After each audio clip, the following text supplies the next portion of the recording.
Good evening, everybody. It's Nate G here, along with Dr. Doug Lisle and Dr. Jen Hawk with the Beat Your Genes podcast. Dr. Lisle, Dr. Hawk, how are you both doing this evening? Doing well. Good. Life in a lockdown. It's awesome. Yes. Man, this has been an interesting last few weeks. Oh, what's that, Dr. Lisle? Yeah, introvert's paradise. Yeah.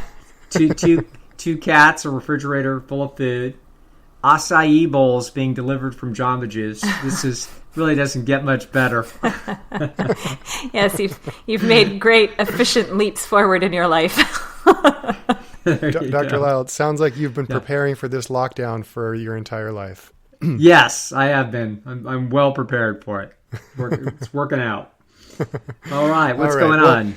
Well, I think this episode is still going to be on the coronavirus, the pandemic that's been going on and has sheltered most of the population of the developed world in place, particularly the United States and the developed countries.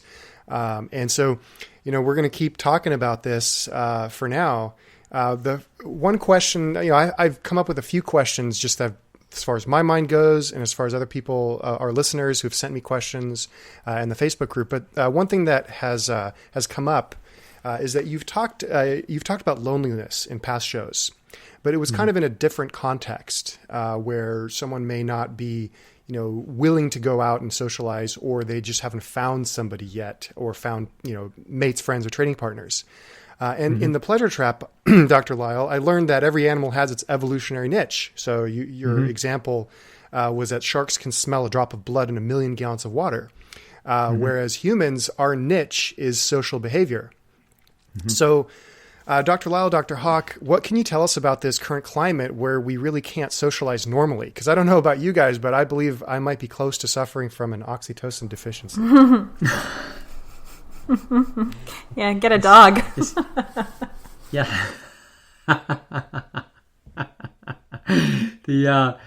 So are you talking about yourself, or is this like a... This is my question. Yeah. This is your question. Yeah. Well, you're not going to die of an oxytocin deficiency, for one thing. You're not even going to suffer that much. However, certainly people, and I'm not even joking, I'm sure extroverts are more frustrated than introverts are. Oh, incredibly more. Yeah. Yeah. They're antsy to go out and hang out with a bunch of people and talk and chow down and drink and dance and be noisy. All those disgusting things extroverts do. All I really want is a hug, though. Well.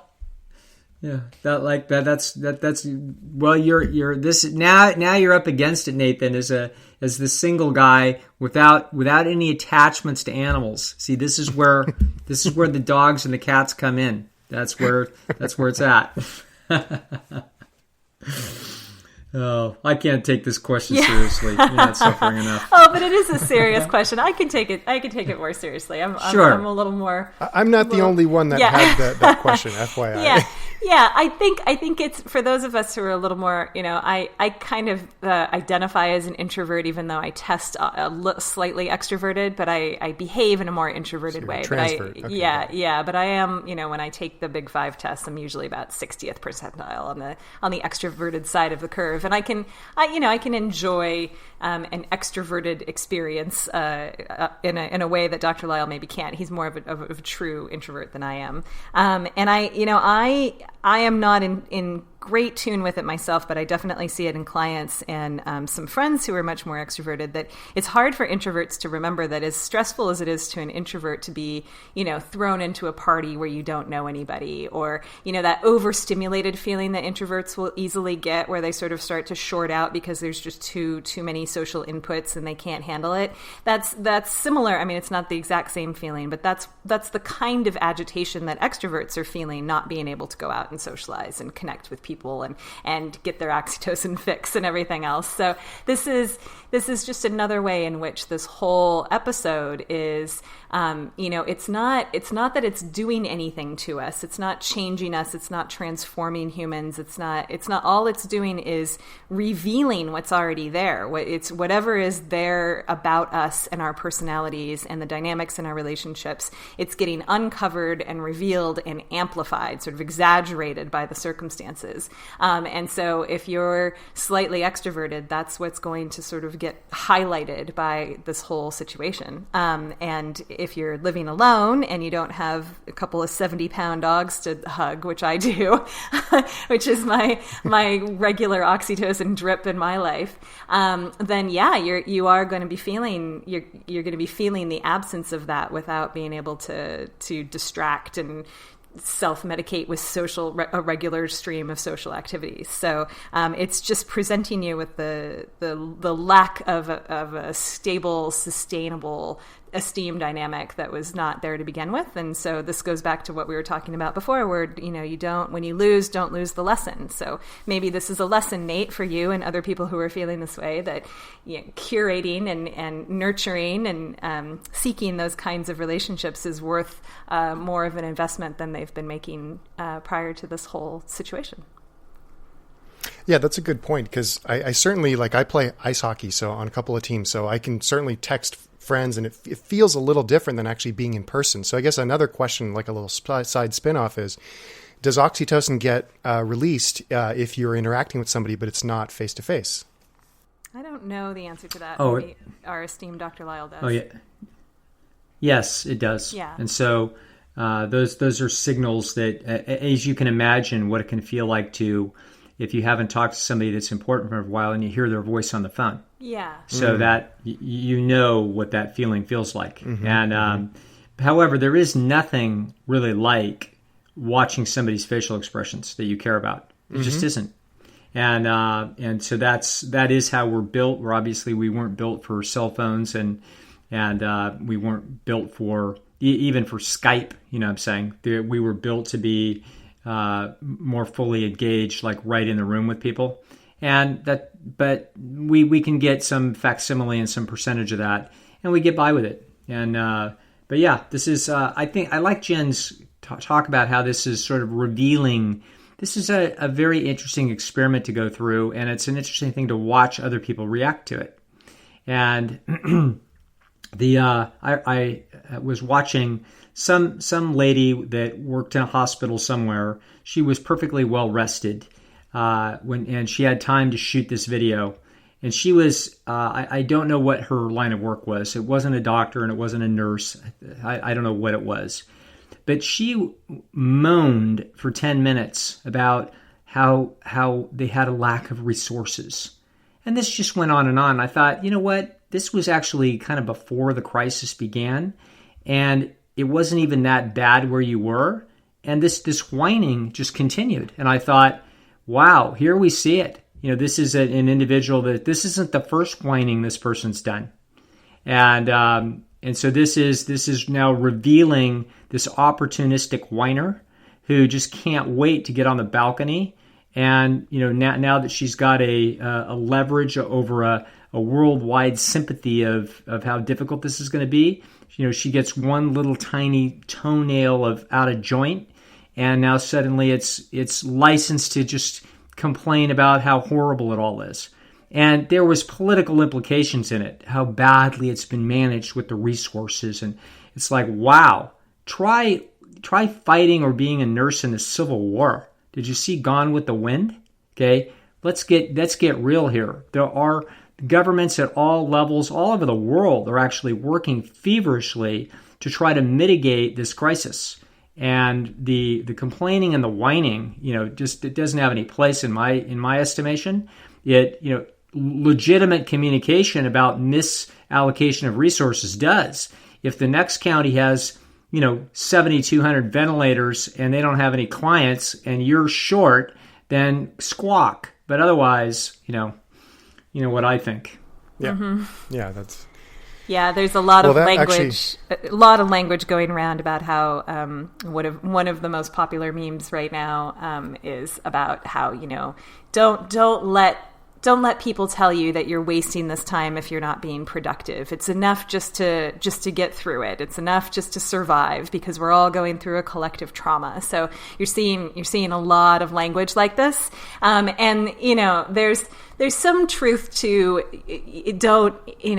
there's the idea that you're wasting the time if you're not making the absolute most of it. And I think this was all a response to an initial meme that said something like, oh, if you're not making progress on your dreams right now, then it turns out time was never your problem, discipline was.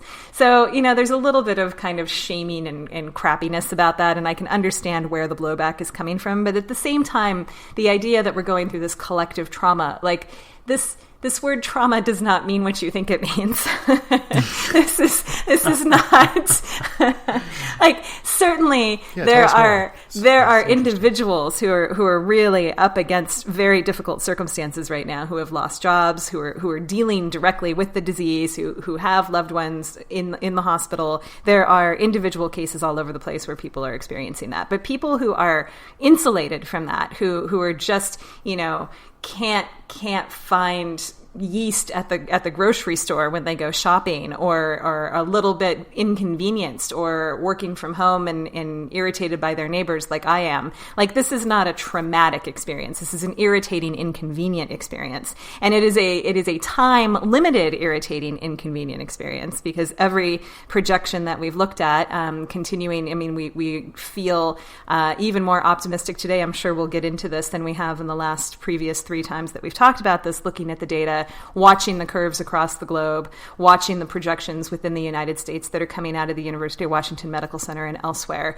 Like, this whole thing looks to be surging to its peak mid-month in April, and then it is declining thereafter. And so this whole intensity of inconvenience is about to reach its zenith, and that's that. And then we're not back to normal for some amount of time, but it is not a sustained, protracted, decade-long war where we're living on rations and we don't know if our husband is coming home, and all of this, like the kind of things, the kind of narratives that are being imposed on this are very often unreasonable. And like Doug is saying, you're not watching those narratives emerge out of nowhere. You're not watching previously very, very stable, very conscientious, very well-measured people suddenly completely freaking out. You're seeing people who sort of have a lower threshold for freakouts freaking out. And you're watching that all across the bell curve. So when I say that it's revealing and amplifying,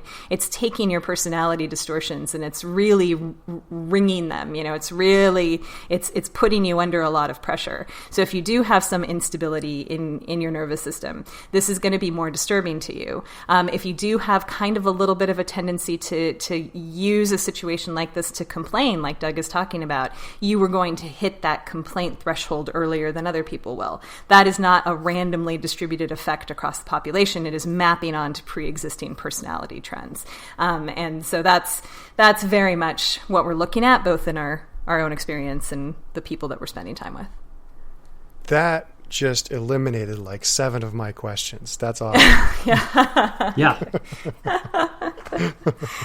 Oh, happy to help. That's great. No, I mean, I might ask a few of them anyway, just for the listeners, but sure. But it's just great because my next question was a little bit about the same thing. Is I guess now I see the answer to it. But one of my questions was over the last 3 episodes that we have done, and the last, I believe it was 3 or 4 videos. Dr. Lisle, you did one with Gustavo, one with Chef AJ. And Dr. Hawk, you did. You and Dr. Lisle did one together, and then you guys both had a couple of others. So now I've watched these videos. I have read the comments from the videos. I've gotten emails from the podcast itself, and I've gotten a few nasty emails, but I've also got some people thanking us for thanking you guys for sharing the information. But for the negative emails, it leaves me wondering if people even heard what you said. I mean, nowhere in any of your talks or videos or articles, Dr. Hawk or Dr. Lisle, did you say not to follow the social distancing guidelines. Nowhere did you say not to practice hand washing. Nowhere did you say to ignore the stay-at-home recommendations. And yet, I got comments as though you had. People were, one person even told me, even felt the need to message me on my Facebook site for Fasting Escape after I posted a video of Dr. Lisle talking about this thing, saying how irresponsible it was of me to post that video. So besides the IQ, disagreeable, and hearing problems, are people hearing just what they want to hear? or is there... Well, yeah. To be fair, in my first one that I did with Gustavo, I may not have been as worried. And our very first podcast that we did, we were concerned, but the worry wasn't that high because it was early. And so, obviously, as more data comes in and we learn more, then we dial it up. But there really wasn't a panic button being pushed, really in early March. This is something that, as we start to see trouble, we start to see the first deaths in Europe in very late February. We start to realize, okay, well, we're not sure what it's like, but now, by mid-March, we know we're in for a serious storm. So, yeah, I think that all kinds of people have needed to modify. Some people even have to flat out reverse field on some of their positions earlier.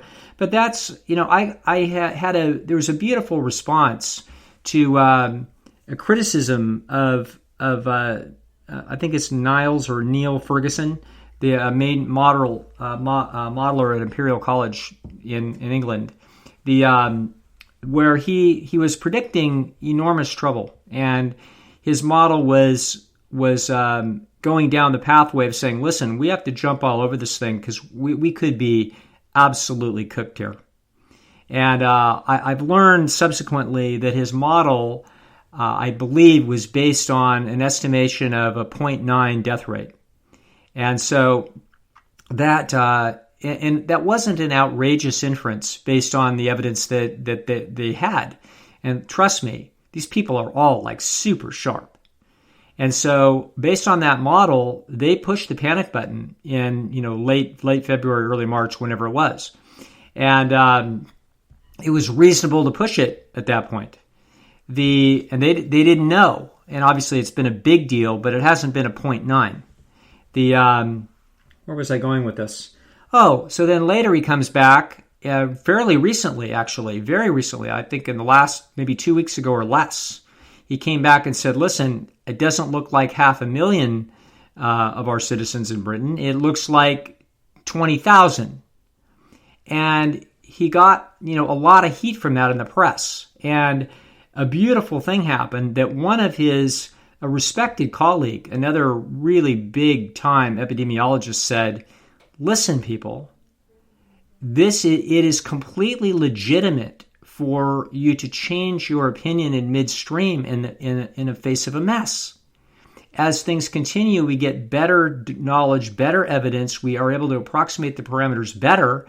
And how incredibly stupid it would be to not be modifying our position as the evidence comes in. So this is how we go about learning in a mess like this. So it turns out, my latest understanding, actually, Jen, is that at the University of Washington, I think the model they're using is 0.15.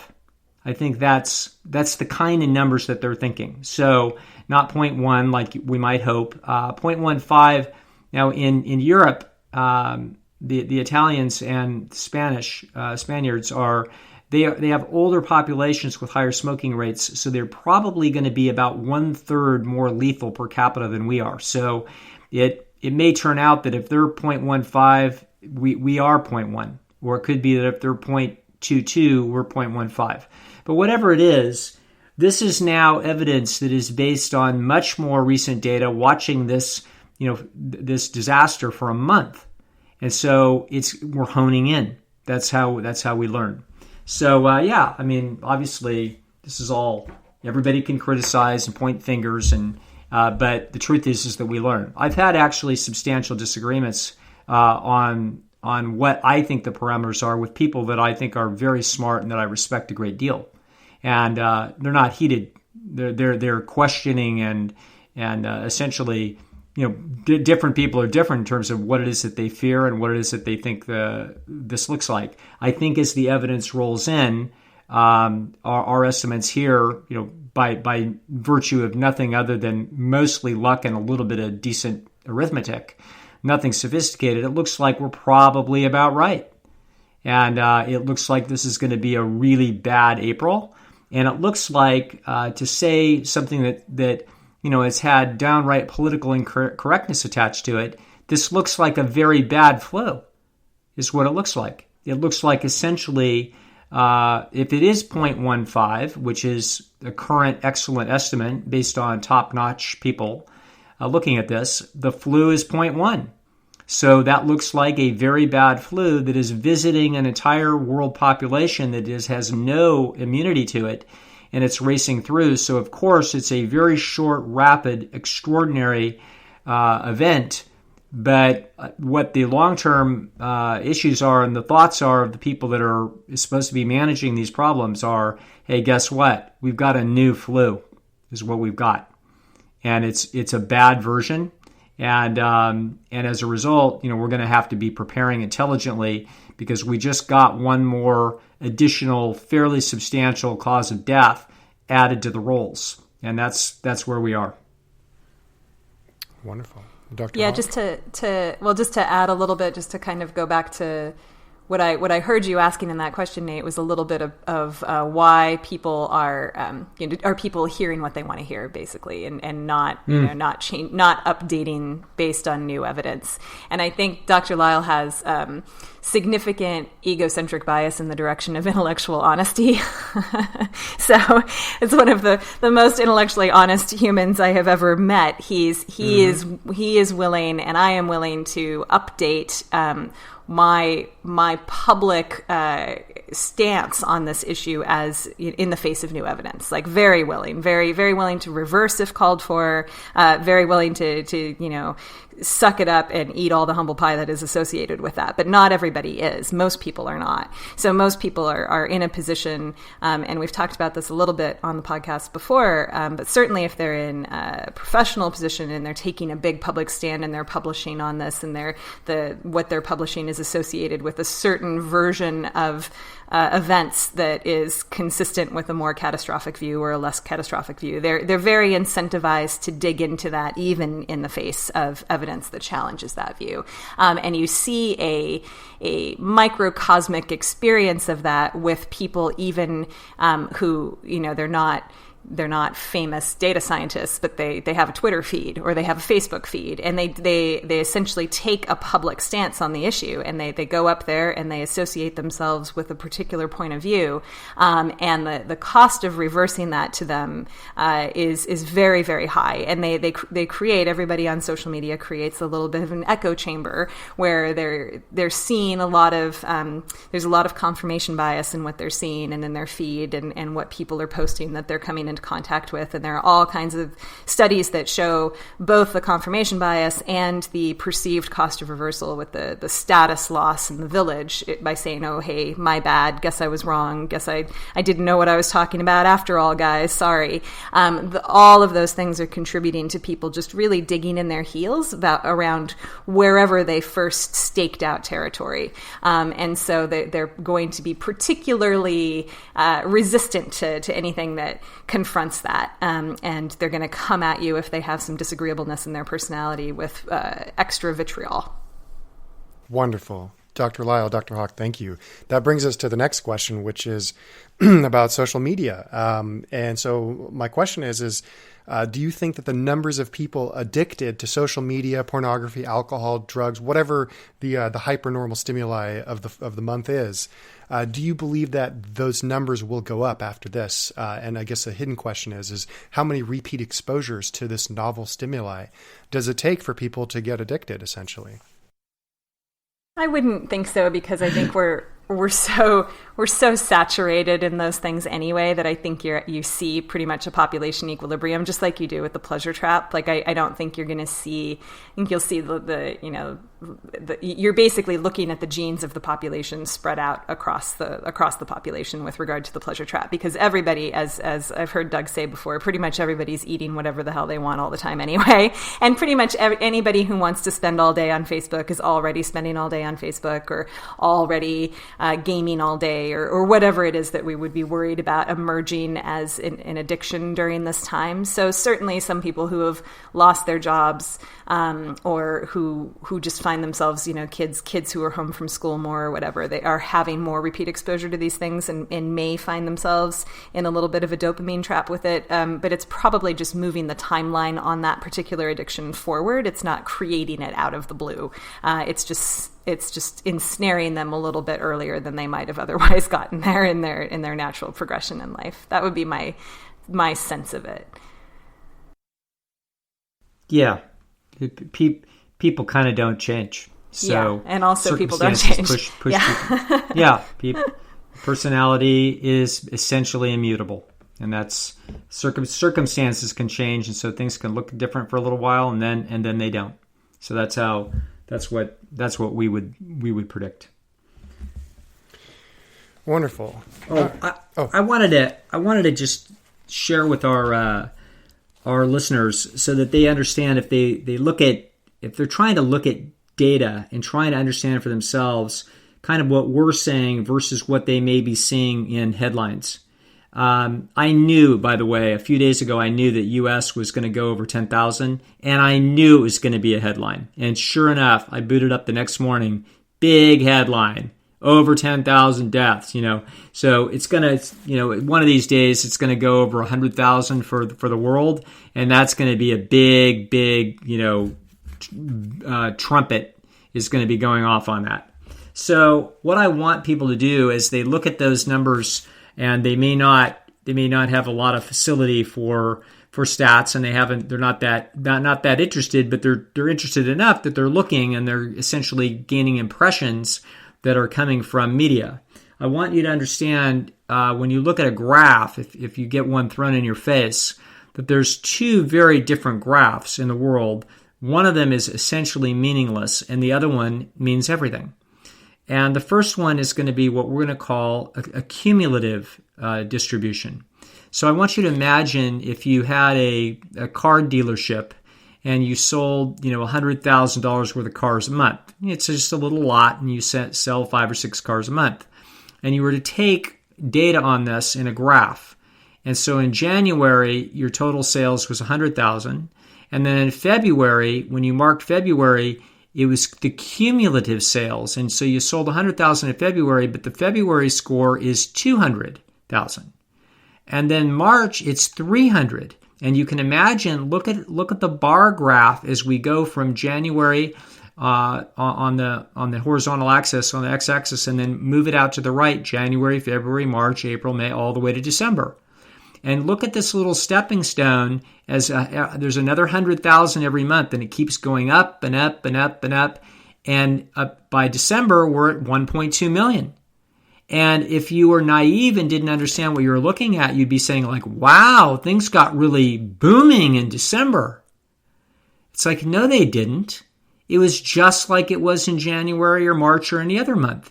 It's that as you accumulate it, you add it to the previous bar graph of the previous month, and then you add the little amount on top. So the graph looks like it's exploding spectacularly, but actually it's doing nothing of the kind.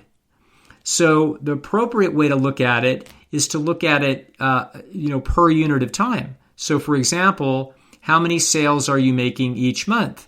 Then January would look like 100,000, and then February looks like 100,000, and March looks like 100,000. So the graph is flat. It's actually nothing exciting is happening at all there. Now, when you look at this virus, what you're watching everywhere is you're watching these graphs that are cumulative graphs.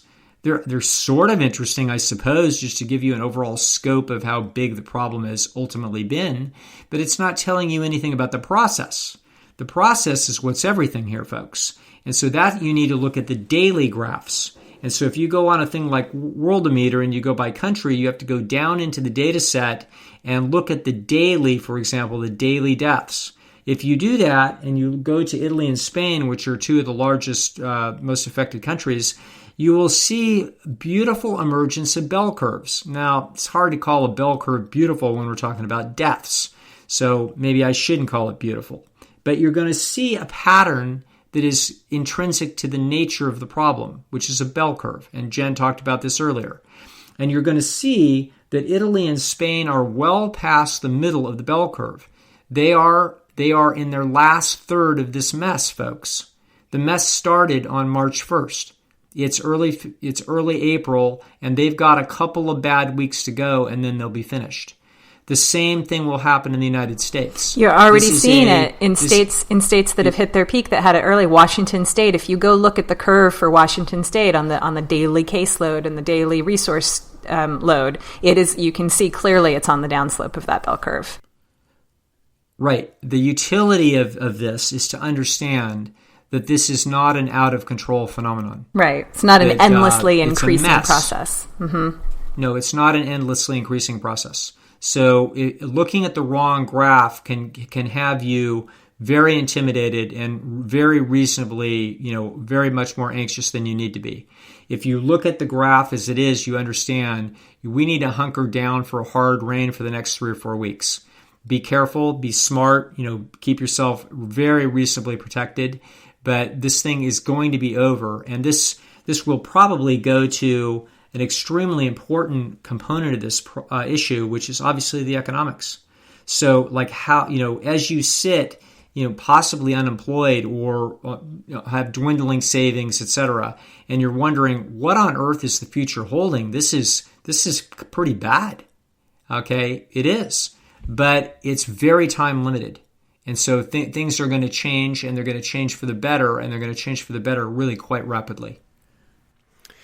Thank you for saying that, Dr. Lisle and Dr. Hawk. That certainly calms me down a little bit, because one of the topic of this entire podcast is beat your genes, and so I've been trying to find ways to beat my own genes. Certain things that have arisen due to this pandemic, and one of the things.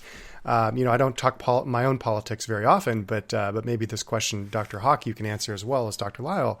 But I've talked with friends, trying to get the oxytocin hit, as we talked about earlier, but talked with friends over the phone, and something that comes up is the fear that the government's now going to take over and continue limiting our freedoms. A comment that I've heard is this is how revolutions begin, is some well-meaning bureaucrat will instill certain rules, and then as a result, now we're all living with a much less freedom. And the explanation is given to us, well, but we're saving lives, and the question is, well, are we really? So anyway, without getting too much into that, Dr. Hawk, Dr. Lisle, what say you? Oh, let's listen to Jen. I love to hear Jen talk about anything, but particularly politics. Roll it. Well, yeah, I would say that the potential of a giant power grab on the part of the state is just limited by the organization and the capacity of the state to execute that power grab. So this is the same explanation that I would give for anybody who is inferring some kind of grand conspiracy with this whole situation. Like, conspiracies require a level of coordination and communication and the resolution of so many collective action problems that they're very, very unlikely to reflect reality in the way that people would like to imagine that sometimes they do. And the question of where do revolutions come from is perhaps the most dominant question in political science, and it takes quite a bit. It takes a tipping point of enough cost benefit analyses being profoundly affected at the individual level. So you have to have enough people whose situation has really quite drastically changed from the status quo to put them in a completely different position in terms of what they would be willing to pay to give up the current reality that they have in a trade for a very uncertain future. And there are a lot of different things that can drive that, but I don't think a little bit of consolidation of bureaucratic control is enough to push an entire revolution forward. That said, I perhaps am a little more a little more pessimistic than Dr. Lisle might be, just in terms. I don't think we're going to see the full scale collapse of democratic institutions in the United States anytime soon. But I do think that, watching the elections in Wisconsin today, watching just putting my political science goggles on and thinking about some of the implications for this particular election cycle in 2020 and the rest of this primary season and the upcoming conventions and the general and the oppositional incentives that the parties have, which we've talked about before as well, which just very broadly speaking, and I don't want to overstate this, but very broadly speaking, incumbents in power like to keep things stable. They don't like a lot of uncertainty. They don't like people feeling a lot of hurt in their pocketbook, because they essentially want people to vote for the status quo. They got the people to the place that they are currently. They want to be reelected because they like where they are. So incumbents, people who are already in power, don't like change. They don't like turmoil. Challengers do like turmoil. They like a lot of activity. They like a lot of uncertainty. They like a lot of they do well in an atmosphere of recession. So the general incentives of the two parties are very, very different in terms of how they're going to spin this whole thing throughout the summer. So you're going to have Trump and the Republicans attempting to do, a big victory lap very early on in the process, perhaps a little prematurely even, dare I say. And you're going to have the Democrats basically refusing to admit that we are past the worst of it and catastrophizing that worse is yet to come, and that we're still very much imperiled. And these two very different worldviews are going to be competing for public attention for the next several months, and they're going to inform how the whole primary cycle plays out.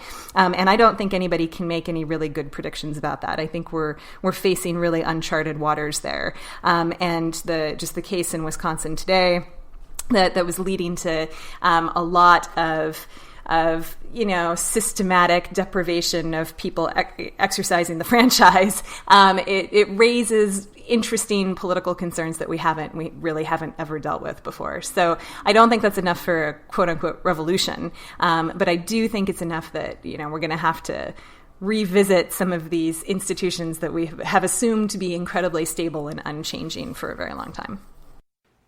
Wow, thank you. It makes sense that, my conscientiousness overestimates the worst case scenario. So that's exactly, it makes perfect sense to me. Revolutions specifically require a lot of young men out of work with nothing to lose. Right. And that is not the case in the United States. That is not the case for the foreseeable future in the United States. There are plenty, these are young men who don't have nothing to lose. They have roofs over their heads. They're living in mom's basement. They're animals in a zoo. It's not the same kind of situation that has motivated revolutionary activity throughout history where, they're desperate. So I very much doubt that we're going to get to that kind of situation just with the level of de facto social welfare that we have in a modern democracy, and the fact that nobody is living in that kind of grinding poverty and desperation that is going to motivate that kind of behavior. Mm-hmm. I was thinking like revolution as far as revolutions to as far as limiting freedom. So if the government says, oh, you're not allowed to go here and there, and this is supposed to be shut down, and then now there's martial law. But again, hyper-conscientious in that case here, overestimating. Oh, well, that's more a coup than a revolution, just to be precise about our terms. Okay. Let's talk about coups then. I was in Dr. Hawk. I was in AmeriCorps for 2 years. I don't think people know this about me. So I was in VISTA, which is sort of the old Kennedy Johnson administration era response to the Peace Corps for like a domestic Peace Corps, is volunteers in service to America. And then I did a second year in AmeriCorps as well. And I went to some training at some point, and we were talking. There was somebody, some excited young woman kept talking about how something was just so revolutionary. It was just so revolutionary. It was just so exciting. And this was in the mid 90s. And so it was not long after the end of the Cold War, and there was this Russian woman who was in the crowd with us. Her name was Tatiana, and finally she just raised her hand and she raised an eyebrow and she said, "Please stop using this word revolution. It does not mean what you think it means."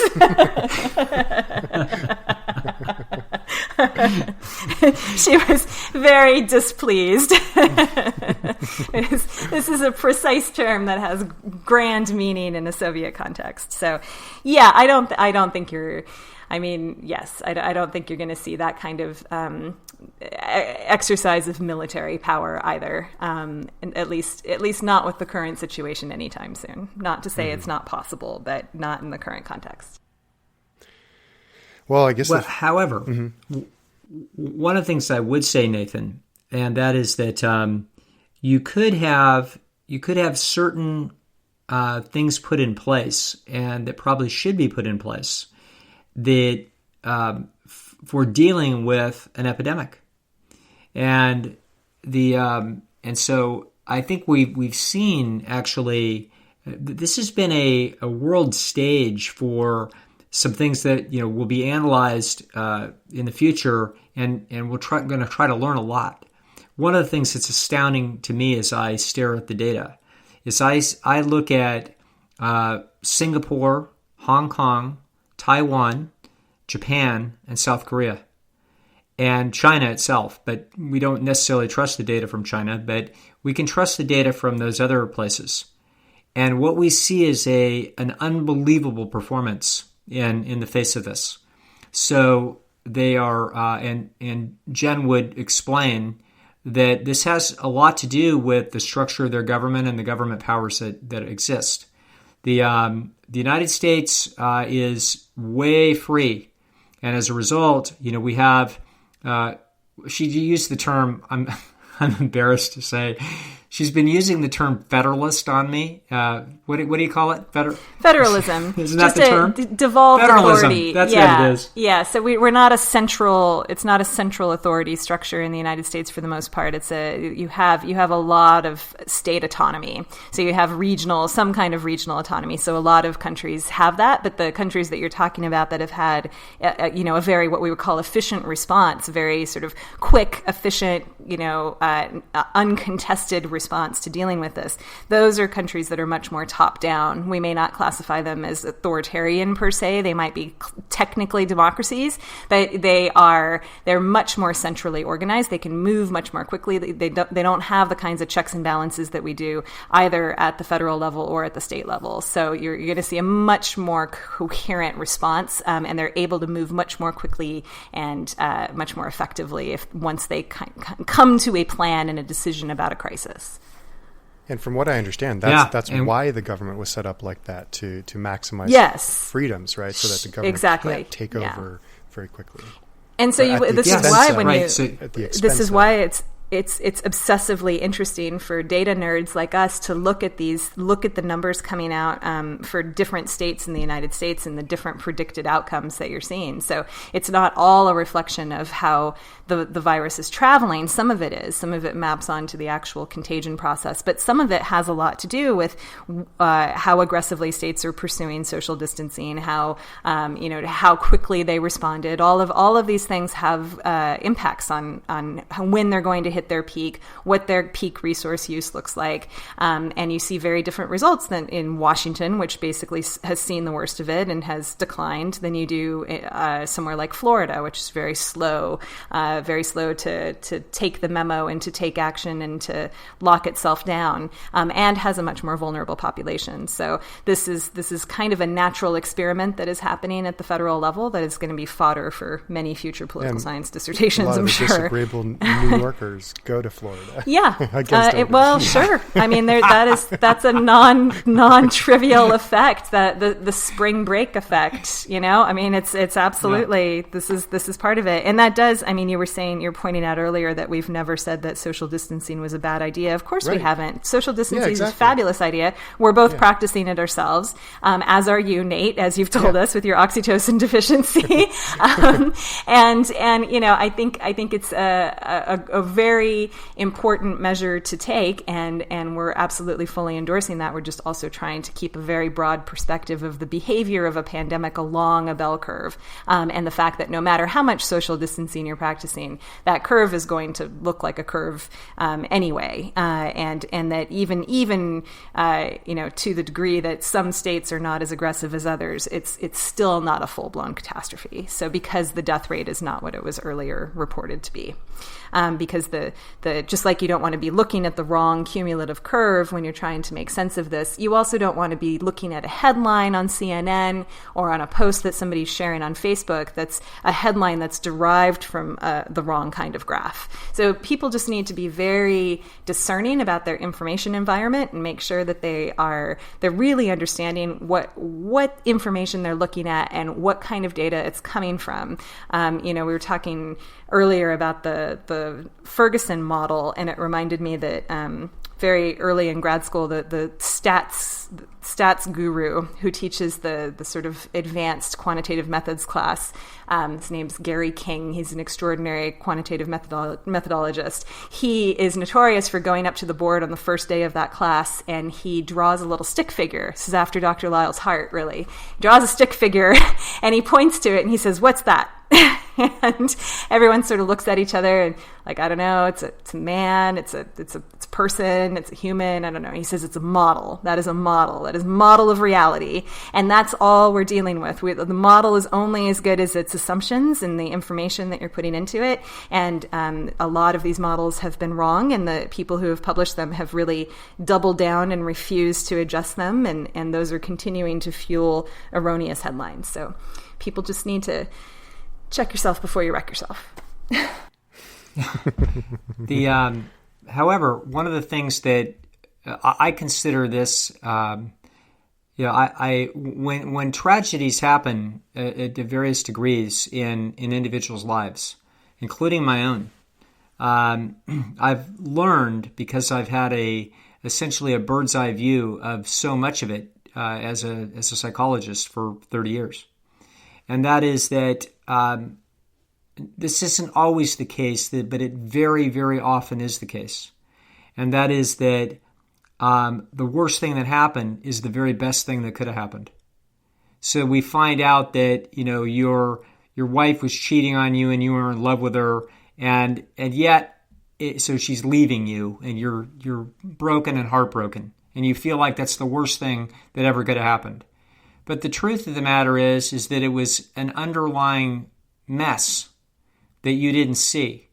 And so that process actually brought to light something that needed to be fixed in your life. And now that makes possible you meeting somebody that you are much better suited to. So it turns out that when you look back over your shoulder, the worst thing that could that happened is the best thing that could have happened. And so this is one of those times. Now, it's not one of those times if your beloved aunt, uncle, mother, brother, sister, wife, child dies of the coronavirus. Then it's not. Okay? But for so many of us, and for even the world in general, this is sometimes the best thing that could have happened, is something like this. This shows that we were in essentially a chaotic mystery, as opposed to what the data was really, could have told us. I'm amazed that I have not heard about random samples that were drawn early in March and followed, because they could have gotten parameters much more tightly analyzed sooner than they were. We also get to stand back as a world and look at the response of the Asian world and its incredible success with respect to a threat like this. And now we know, now we've been sensitized as a country and hopefully around the world, that when something starts to get loose like that, now we won't have a bunch of Americans partying at Mardi Gras. And we won't have a bunch of people, lounging on the beach in Florida. And we won't have a governor of Florida saying, gee, I don't want to trash my economy. These are the growing pains of learning something the hard way. But we may look back a decade from now or 20 years from now, and this could have been an incredibly important learning moment where we learned, guess what? When it looks like it's bad, the right thing to do is to assume the worst case scenario and jump really hard fast. If we do that, then it's way less expensive. And if we're wrong, fine. We'll find out soon enough that it isn't that big a threat, and we can all peace out. But this is, so we learned we had a tremendous dry run here. Not a dry run. Some blood was let. But this, what looks like now a 0.15, or probably one in whatever that is, one in 600, one in 700 people that will be infected will die. Most of them elderly and ill, but not all. A few capricious hits that makes it terrifying. But it was, remember, it was originally hypothesized, instead of being 0.15, it was 0.9. Unbelievable. Now we're talking about 1 in 110 instead of 1 in 600 or 700. That's a tremendous difference, and a massive difference in outcomes. And so it could have been, they could have been right, and this could have been a 1% disaster. So this is the Wild West's warning that we might have to have some things, Nathan, in my judgment, put in place so that we move much more quickly. We've discovered an underbelly to federalism, which is now a word that I know what it means. So I think we're gonna have to take this. If we're smart, we'll learn from it. Mm-hmm. Wonderful. One more question, Dr. Lisle, Dr. Hawk? Yeah. Mm-hmm. Okay. Sure, go for it. Okay, so this is actually from a listener of ours. So Dr. Lisle, Dr. Hawk, you talked about Germany, but it got me thinking about the cultural stereotypes of certain nationalities. Is there higher conscientiousness and stability genetic? Well, that's the question? Yeah, there's a little bit more to the question I can add to it, but I think that was the crux of it. So No, that's good. I'll let Doug take that one. Okay. Well, I think that those of us that are in the know, which represent a very small percentage of people working in social science, we are aware that there is a considerable amount of truth in what we call stereotypes. So that doesn't mean that every positive or negative stereotype has truth in it, but it means that a lot of stereotypes have a lot of truth. That's why they're the stereotypes. It's going to turn out that we're going to see, when you look around the globe, you're going to see that people that have been essentially dealing with a certain ecology, social and physical ecology, are going to have different physical and mental characteristics that have been successful in those ecologies. And so I don't think it is too difficult to see that I would bet, even I haven't actually seen the data on this, although it's been referred to. I haven't seen the data myself. But I'm not surprised, for example, at the impressive response of Asia to this problem.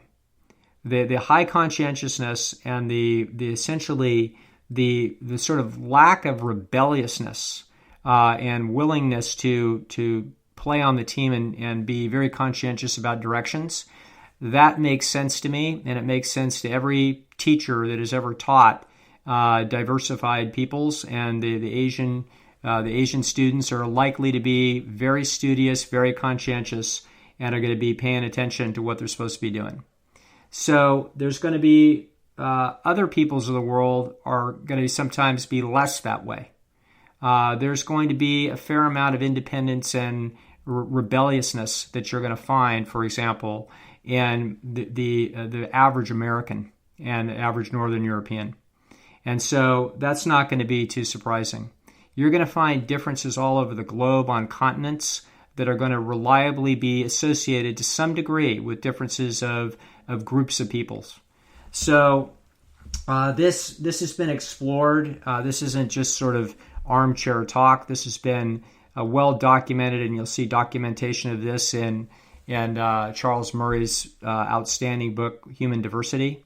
You will see forerunners of this. This book was just published this year. You'll see forerunners of this in discussions by Nicholas Wade, who is essentially a polymath that has walked among us and has written, a whole bunch of amazing books for the last 30 years. Nick Wade's interests are very wide. They go from examinations of vision, of human evolution, of the nature and source of language, of science and deceit, and how deception and fraud have been such a major problem in science. And finally, to a very interesting work just a few years ago called The Troublesome Inheritance, where he talks about that the globe is not all homogeneous. We're not homogeneous in our physicality. We can see that, and that's obvious. And it's obvious that the differences in us physically around the globe, even though we're 99% exactly the same, the 1% that's different, we're very sensitive to, and that 1% in the physical differences that you see, the reasons why we have those physical differences are not random. Those are adaptations to local conditions, and they make sense biologically. The same thing is going to be true of personalities. So you can imagine that there's going to be habitats where it's going to encourage risk-taking, and there's going to be habitats where it's going to be smarter to be more careful. There's going to be habitats where it's going to pay to be more rebellious, and there's going to be habitats where it's going to be pay to actually be more careful and conscientious about voicing a dissenting opinion.